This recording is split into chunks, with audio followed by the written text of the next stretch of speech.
Hi friend, அஸ்ஸலாமு அலைக்கும் ரஹ்மத்துல்லாஹி வபரகாத்துஹு. Welcome to my channel. நம்ம வீடியோவில் என்ன பார்க்க போகிறோம் அப்படின்னா ஃபுட் ரெசிபி தான் பார்க்க போகிறோம். சிக்கன் ரெசிபி வாங்க பார்க்கலாம். இது 1/2 kg சிக்கன் எடுத்திருக்கேன். என்ன செய்ய போகிறேன் அப்படின்னா புருஸ்டடு தான் செய்ய போகிறேன். சிக்கன் புருஸ்டடு. நான் என்னோடய சேனலில் ஃபஸ்ட் டைமாக இப்போ தான் நான் புருஸ்டட் செய்கிறேன். என்னோடய ஸ்டைலில் செய்திருக்கேன். ரொம்பவே சூப்பராக நல்லா இருந்துச்சு. நீங்களும் ட்ரை பண்ணி பாருங்கள்.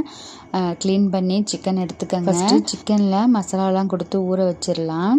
1 ஸ்பூன் மிளகாய் தூள், 1 ஸ்பூன் கபாப் மசாலா, மஞ்சப்பொடி கொஞ்சமாக, இஞ்சி பூண்டு பேஸ்ட்டு 1 ஸ்பூனு, உப்பு, 1/2 லெமன், கெட்டியான தயிர் ஒரு 3 ஸ்பூன் எல்லாம் ஒன்றா சேர்த்து நம்ம கிளறி நல்லா ஊற விட்டுடலாம். ஒரு 2 மணி நேரம் ஃப்ரிட்ஜரில் வச்சிடலாம். சிக்கன் வந்து நல்லா ஊறி நல்லா இருக்கும். அதுக்கப்புறம் நம்ம எண்ணெயில் போட்டு பொரித்து எடுத்துக்கலாம்.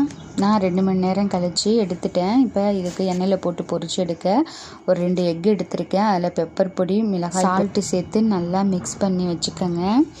நெக்ஸ்ட்டு வந்து நான் மேக்ஸிமம் வந்து மைதாவில் தான் இது போடுவாங்க புருஸ்டட் KFC.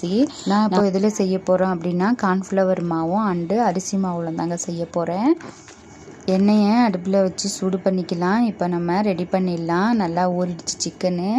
அதை எடுத்து நல்லா ஃபுல்லாக வந்து கார்ன்ஃப்ளவரில் நல்லா முக்கிட்டு, அதுக்கப்புறம் எக்கில் வந்து எக்கில் வந்து நல்லா வந்து அதில் வந்து பிரட்டி எடுத்துக்கோங்க. எடுத்துக்கிட்டதுக்கப்புறம் 3ஆவது தடவை அரிசி மாவில் ஒரு தடவை நல்லா வந்து பிரட்டி விட்டுக்கோங்க.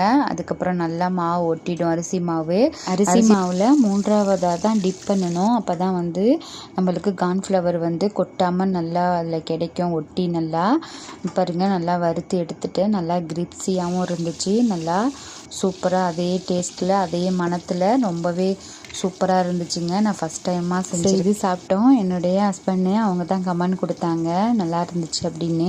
ரெஸ்டாரண்ட்டில் போய் சாப்பிட்டா ரேட்டும் அதிகமாக இருக்கும், ஜாஸ்தியாக இருக்கும்.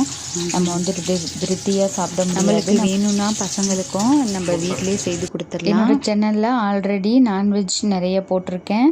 சிக்கன் ரெசிபி போட்டிருக்கேன், ஸ்வீட் ரெசிபியும் போட்டிருக்கேன். நீங்கள் செக் பண்ணி பார்த்துக்கோங்க. வீடியோஸை பார்த்துட்டு என்னோடய சேனலுக்கு சப்போர்ட் பண்ணிக்கோங்க ஃப்ரெண்ட்ஸ். இந்த வீடியோ பிடிச்சிருந்துச்சுன்னா ஷேர், லைக் பண்ணிக்கோங்க, கமெண்ட் பண்ணுங்கள் மறக்காமல். நான் செய்து காமிச்சது போல் புருஸ்டடு நீங்களும் செய்து பார்த்துட்டு எனக்கு மறக்காமல் கமெண்டில் சொல்லுங்கள். இந்த ரெசிபி வீடியோ பிடிச்சிருந்துச்சுன்னா லைக், ஷேர் பண்ணிக்கோங்க. என்னோடய சேனலுக்கு சப்ஸ்கிரைப் பண்ணி ஃபாலோ பண்ணிக்கோங்க. தேங்க்யூ ஃபார் வாட்சிங்.